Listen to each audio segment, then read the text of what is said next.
Cette semaine du 26 avril doit permettre donc un retour de tous, les uns physiquement, les écoliers, les autres à distance, les collégiens et les lycéens. Ensuite, il y aura donc la semaine du 3 mai. C'est le retour en classe pour les collégiens et pour les lycéens. L'enseignement sera hybride en lycée.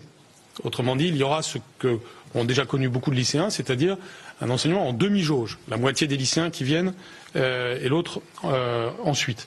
C'est selon un système qui est organisé à l'échelle de chaque lycée. On aura donc un peu d'enseignement à distance là aussi pour les lycéens concernés. S'agissant des collégiens, ils rentrent au collège normalement, donc pleinement. Simplement pour les élèves de 4e et de 3e des 15 départements les plus touchés par l'épidémie, aussi en demi-jauge.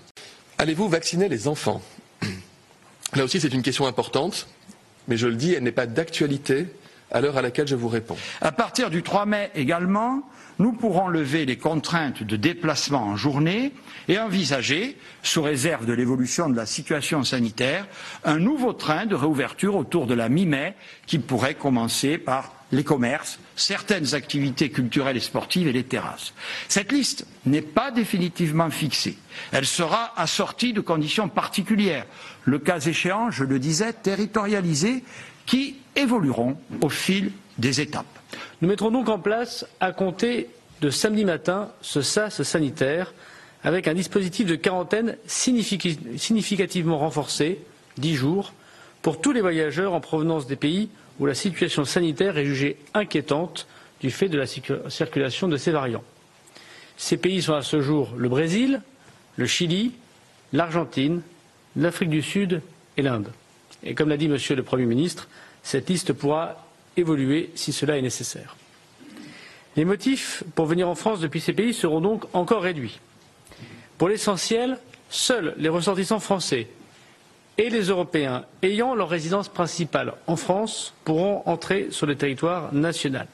Nous accentuons également les mesures de protection de nos territoires d'outre-mer qui font face à des vagues successives sans lien avec ce qui se passe en métropole.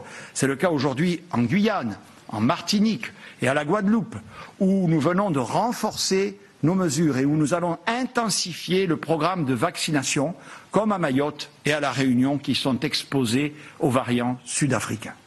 J'ai vu que l'obésité était un facteur de risque de forme grave.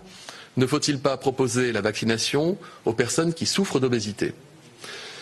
L'obésité est en effet un facteur de risque de forme grave. On en voit beaucoup avec le Premier ministre quand on va dans les services de réanimation. J'ai donc saisi les comités scientifiques pour déterminer quand et dans quelles conditions nous pourrons ouvrir la vaccination aux Français qui, bien qu'ayant moins de 50 ans, souffrent d'obésité sévère. La réponse ne va pas tarder, mais il est probable que nous puissions là aussi démarrer d'ici la mi-mai.